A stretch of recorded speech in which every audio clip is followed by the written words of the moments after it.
Megastar Shakib খানের cinema ছেড়ে অমিত রায় মানে ডিওপি অমিত রায় তিনি নাকি চলে গিয়েছেন, সেট ছেড়ে চলে গিয়েছেন।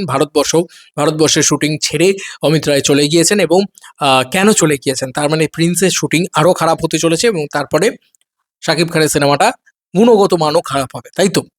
এই একটা ন্যারেটিভ তৈরি হয়েছে। যাই হোক, এই ন্যারেটিভটা তৈরি যখন হয়েছে, আমি পুরো ভিডিওর ক্রেডিট কৌশলের দিকে দিচ্ছি, শরৎ মিউজিক ভেঞ্চার্সকে দিচ্ছি। আপডেটটা যেরকম আছে সেরকম ধরনের কথা একটুখানি বলি।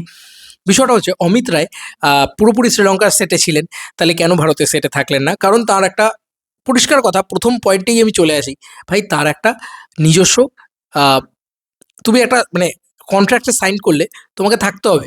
এবার যেহেতু প্রিন্স টিম ভিসা জটিলতার কারণে ইন্ডিয়া এসে শ্যুট করতে পারছিল না, যে কারণে একটা লোকের টাইম লাইন ছেড়ে দিতে হয়, তো তিনি চারটে ছবি ছেড়ে দিয়েছেন অমিত রায়, এরকমটাই আপডেটস পাচ্ছি।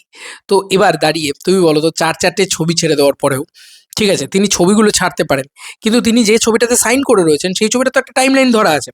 তিনি জানেন প্রিন্স এই টাইমে শ্যুট হবে আর এই টাইমে আমি আরেকটা ছবি করবো, সেই কারণে উনি এই ছবিটাতে সাইন করে বসে আছেন। আমি ধরলাম বি ছবিটাতে উনি সাইন করে বসে আছেন এবং প্রিন্স রয়েছে। প্রিন্স এই টাইমে ভিসা জটিলতার কারণে শিফট হয়ে বি ছবিটার কাছে চলে এলো।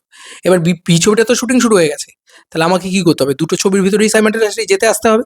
সিমিলারলি কাজটা অমিত রায় করছেন। অমিত রায়ের একটা টিম, তারা ডিওপি হিসেবে কাজ করছে। 2 দিন 3 দিনের প্যাচ ছিল, সেই 2 দিন 3 দিনের প্যাচেই উনি হয়তো গন্ডগোলটা হয়েছে, যে উনি হয়তো সেটে ছিলেন না। সেখানে শাকিব খান নিজে নাকি জিজ্ঞেস করেছেন অমিত রায়ের কী হয়েছে, কী বৃত্তান্ত। তো অমিত রায় তারপরে এসে আবার যোগাযোগ করেছেন, তারপরে এসে ডেফিনেটলি আবার কাজ করেছেন। আবু হায়াত মাহমুদকে জিজ্ঞেস করা হয়েছে, এই একটাই কারণ। এবং অমিত রায়ের মানে যে দিদিমা রয়েছেন, দাদি বলা হয়, তাঁর দাদি বাংলাদেশে থাকতেন, তাঁকে নাকি ডেডিকেট করা হচ্ছে সিনেমাটা। এটা একটা মানে অবাক করা খবর। তো সেই অমিত রায়ের প্রথম ছবি যেহেতু এটা, সেই কারণে অলরেডি বলা চলে যে একটা বড় রকম দিক কিন্তু সেই কারণে হচ্ছে। এবং সেই কারণে অমিত রায় এই ছবিটাকে ছেড়ে কোথাও যেতে চাইছেন না, এই ছবিটাকে সঙ্গে থাকতে চাইছেন। এটা তো একটা গর্বের বিষয়, এ বিরাট আনন্দের বিষয়। ঠিক আছে? এবং ভারতের শুটিংয়েও উনি থাকবেন ডেফিনেটলি।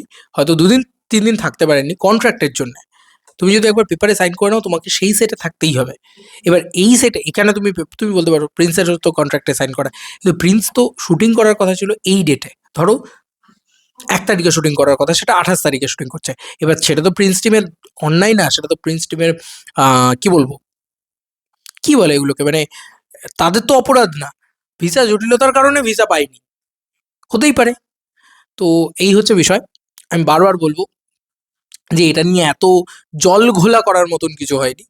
এটা খুবই একটা নরমাল ন্যাচারাল বিষয়। এটাকে নিয়ে কিছু লোক জল ঘোলা করবে, কারণ কিছু তো শাকিব খানের হেটারও থাকবে। আরে ভাই, সবাই যদি লাভার হয়, আর এই ধরনের খবর তো আরও বেশি করে সিনেমাটারই কি বলবো মানে ফরে কাজ করে যায়। কারণ সিনেমার কোয়ালিটি ড্রপ করবে এই ধরনের একটা স্টেটমেন্ট তৈরি করা হয়। তারপরে যখন কোয়ালিটি দেখা হয়, টিজার দেখা হয়, কোয়ালিটি দেখায়, লোকে পাগলে যাবে। কোথায় অমিত রয়, কী বৃত্তান্ত, কোথায় অমিত রয় ছেড়ে চলে গেছিলো, কী করেছিল তোমরা ধরতে পারবে না। তারপর বললে যা তেরি ভাই, সিনেমাই আলাদা লেভেলে। এবং এই যে আলোচনা হচ্ছে, এখন দেখো তুমি একটা ভালো খবর, এর থেকে নেগেটিভ খবর বেশি রটে, মানে বেশি ছড়ায় আর কি। আমি এটা বারবার মনে করি। তো সেখানে দাঁড়িয়ে একটা নেগেটিভ খবর যখন এরমভাবে মার্কেট গ্র্যাব করে বসে আছে, সেখানে তো ভালোই একদিকে প্রিন্স নামটা বেশি হাইলাইটেড হচ্ছে, এইটা বেশি ইম্পর্টেন্ট। আমার তো অন্তত তাই মনে হয়। বাদ বাকি তোমাদের কার কি মতামত, ভিডিওটাকে নিয়ে জানিও কমেন্ট সেকশনে। চলো বন্ধুরা, নতুন কোনো ভিডিওতে দেখা হবে, ভাই।